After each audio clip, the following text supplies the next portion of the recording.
Denominamos reacción química a todo proceso termodinámico en el cual dos o más sustancias se transforman cambiando su estructura molecular y sus enlaces en otras sustancias llamadas productos. La cinética química es un área de la fisioquímica que se encarga del estudio de la rapidez de reacción, cómo cambia la rapidez de reacción bajo condiciones variables y qué eventos moleculares se efectúan mediante la reacción general, difusión, ciencia de superficies, catálisis. Y los factores que afectan la velocidad de reacción son temperatura, tamaño de partícula, presencia de catalizadores y concentración. Cordial saludo. A continuación vamos a explicar los siguientes experimentos en donde se va a observar el aumento o disminución de la velocidad de reacción. En el caso 1, temperatura, caso 2, tamaño de partícula, caso 3, presencia de catalizadores y caso 4, concentración. Caso de temperatura. Tomamos una cucharada de azúcar. Se la aplicamos al agua fría. Miramos que se demora en disolverse. Tomamos una cucharada y se la aplicamos al agua caliente. En este caso, observamos como el agua tiene una temperatura más caliente, vemos que el azúcar se disuelve inmediatamente. No queda ninguna clase de partícula. Está disuelta toda el azúcar en el agua caliente. Si observamos acá en el agua fría, se demora más en disolverse. Este sería un caso de temperatura. A continuación, vamos a observar un ejemplo del caso 2. En cuanto al tamaño de partícula, tenemos dos vasos con agua a temperatura ambiente. A uno le agregamos una pastilla de Alka-Seltzer completa.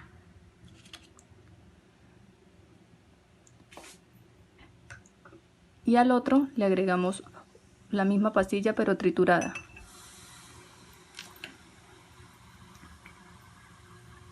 Ahora vamos a observar cuál se disuelve más rápido.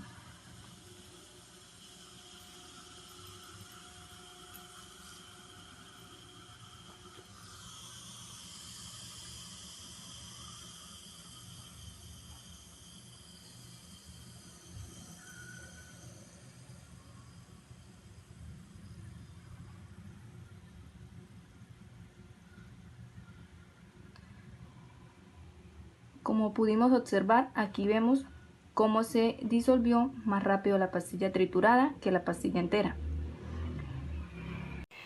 Bueno, por medio de este video vamos a observar el caso 3, que es la presencia de un catalizador. Los catalizadores negativos o inhibidores se encargan de reducir la velocidad de reacción y se utilizan generalmente para impedir el deterioro de los alimentos. En este caso, veremos la reducción de velocidad de una reacción en una manzana. Entonces, tenemos la manzana ya cortada en 2 pedazos y medio limón. Procedemos a aplicar el limón a uno de los pedazos de las manzanas. Se impregna bien la media manzana con el limón. Y la otra mitad de la manzana la dejamos sin nada. En unos contados minutos volveremos a ver qué reacción tuvo la manzana que tiene el limón y la que no tiene el limón. Bueno, al cabo de 1 hora vemos cómo la manzana que tiene el limón, que es la de este lado, se mantiene en su color normal desde que la destapamos, o sea, se ha conservado mejor. En cambio, la manzana, que no le aplicamos el catalizador, que era el limón, vemos cómo se ha ido oxidando poco a poco. Bueno, seguimos con el cuarto caso, que es la concentración. La concentración se refiere a la cantidad de soluto que hay en una masa o volumen determinado de solución o de solvente. A continuación tenemos una concentración de zumo de papaya. Ahora la vamos a servir en estos dos vasos en cantidades iguales. Bueno, al tenerla ya servida aquí en los dos vasos en igual cantidad, ahora en uno de ellos vamos a adicionar agua para alterar la concentración de sabor.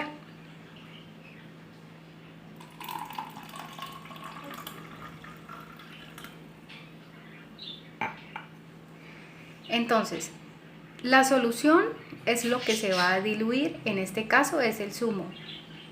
El disolvente es el agua. Hola, mi nombre es Xiomara Caicedo. Hola, mi nombre es Ángel Cuadros. En este segundo punto vamos a explicar cómo actúa el jabón para limpiar. Para ello, vamos a acudir a la ayuda de dos experimentos.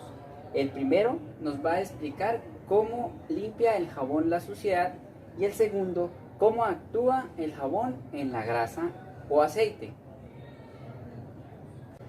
Para entender cómo funciona el jabón para limpiar, tenemos que hacer referencia a la tensión superficial.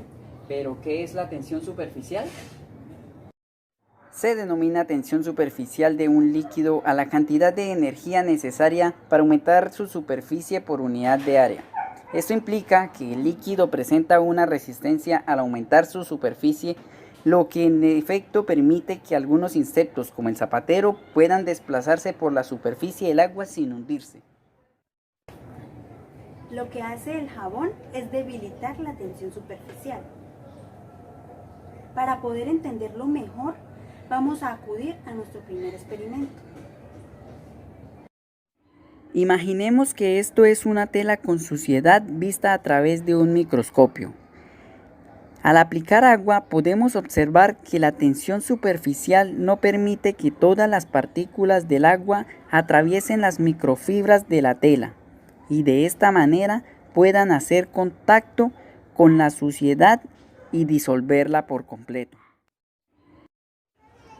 Para probar que el jabón debilita la tensión superficial, colocamos una aguja sobre la superficie del agua y luego observamos que debido a la tensión superficial, esta no se hunde.